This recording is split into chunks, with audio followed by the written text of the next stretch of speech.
I won't laugh at you when you... In 1973, Don was involved in a nasty car crash in which he sustained very serious head injuries, among other things.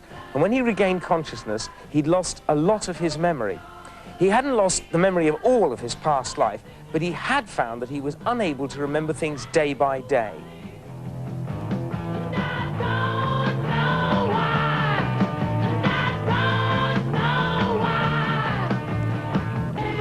Don, you look much more friendly in real life than you do on that very stern record sleeve. But what is it actually like, living without a memory? Very frustrating. I mean, like when I wake up in the morning, I mean, I've got no idea where I am.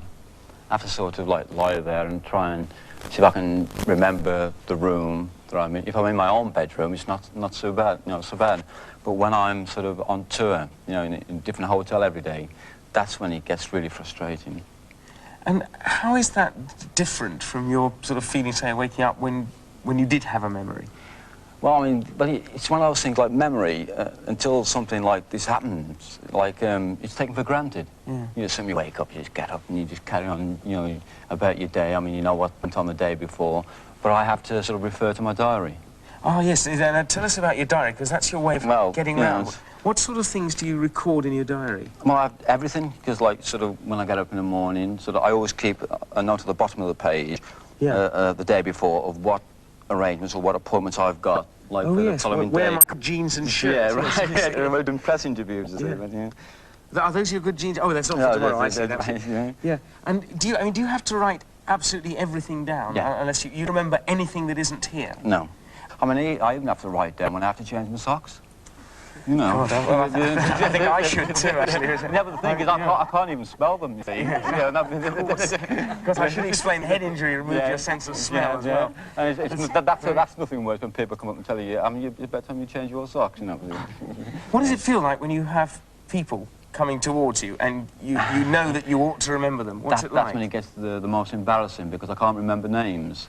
And of course, they don't know like, the situation, and they come up and I'm sort of going, well, I recognise the face, but I don't know the name. But if I meet you again tomorrow, say, here, will it all sort of snap back into place, or will you need prodding all the way? Well, the thing is, because I wake up in my hotel room, so like the actual sort of time distance from the hotel room back to the studio and meeting you, I would have like read the diary, so I'll know I was in the studio like today, and I knew that I met you today, sort of thing, so I'll recognise the face. What about your social life, fans and girlfriends particularly? What happens there? Well, that again, it gets really embarrassing when you start calling one girl by another girl's name. Yes. I mean, that's trying to sympathise. Duck, hit by handbags and all that kind of thing. And when you call a girl, by another name, And what about sort of turning up for dates? Do you ever forget that sort of thing as well? Lots of times. I've been in quite a few fights because of that. Because, I mean, if I've arranged a date and I never turn up, and like they sort of say to me, well, don't try and use the memory thing. Don't try that one on me, And I'm sorry, it was genuine.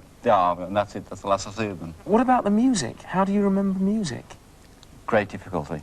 I mean, sort of, we've just been in the studio, and probably it's taken 3 days to put one track down.